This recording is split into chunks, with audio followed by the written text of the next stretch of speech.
Britain, one of the United States' largest trading partners, and the ripple effect from its decision to leave the European Union could linger until a trade deal between the U.S. and the U.K. is secured.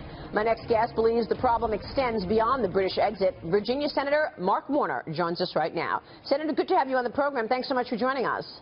Good morning, Maria. What are the issues around Britain's exit from the EU, from your standpoint? Well, first of all, we're seeing a little calming in the markets today. That's good. I think they will move quicker than the 2-year period. There will be some dislocation. I think for the United States, it'll probably mean a strengthening of the dollar, which unfortunately will hurt us a little bit on exports. I also think, as somebody who's been a strong proponent of trade and TPP, we're going to really need to take a breath here and think, the truth is, trade, there's a lot of winners, but there are also some areas that get dislocated. And if we're going to add $1 trillion of value to the economy with something like TPP, we need to do more for those communities and workers who are dislocated, I think, to be able to get the political will to get this kind of trade policy advanced. Like what? What are the specific practical things that you'd like to see to take America out of the back seat, given that we have seen America really disadvantaged in so many of these trade deals?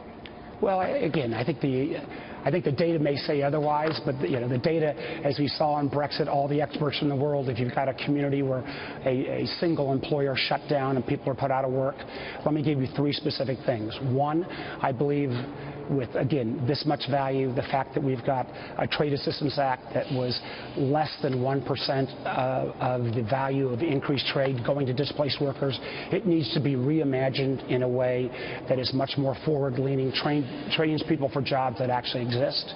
Secondly, the winners in trade, communities like the manufacturing community and the tech community, we need to incent those companies to locate jobs and their supply chain jobs into communities that have been dislocated.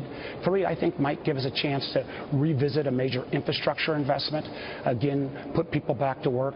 As somebody who's pro-trade, and there's a lot of us on both sides of the aisle, we do need to recognize there should be a wake-up call that those communities are left behind. We need to do more for. Senator Warner, it sounds like you're saying that Donald Trump has a point when he goes after the establishment about the way it did trade deals.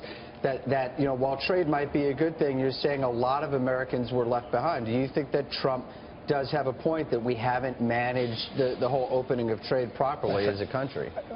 I think what you hear from Trump with his kind of approach post-Brexit, where it says, hey, it's going to be good for his business. I mean, this seems to be a common theme.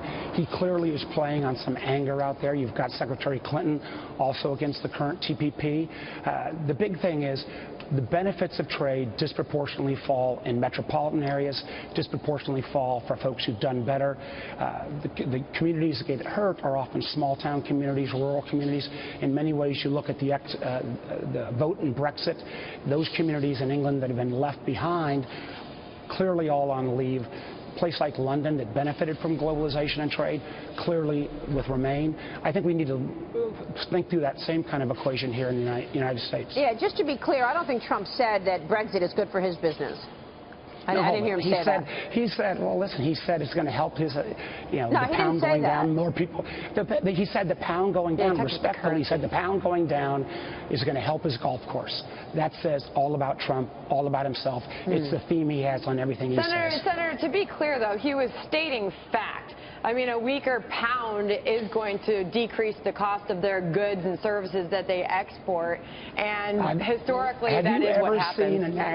Have you ever seen a national political candidate in the aftermath of a major event, one of the first things out of his mouth is how is it going to affect his own personal holdings? I've never seen a lot of things. I've never seen a lot of things in this election. I've never seen a sitting president of the United States endorse somebody who's under FBI investigation. Listen, what we are saying here is vis-a-vis Mr. Trump with his business record. Hey, I was a business guy much longer than I've been in politics. This is not a successful business guy. Somebody who's lead bankruptcies, somebody who doesn't deal fairly with his small-time investors. I mean, again, I'm not sure that's where we want to head today, but I'm happy to take on that conversation any day. No, you're right. I feel like it's always important to point out that bankruptcies are a legal process. But hey, listen, we just got the final read on first quarter GDP in this country. It's a dismal 1.1% growth in the first quarter this country saw. There's something resonating, obviously, with the American people, with Donald Trump, him being a businessman, and that is what he is saying. He's going to improve the economy first and foremost. Things are not good right now. Listen, that's what this election is going to come down to. And you're right.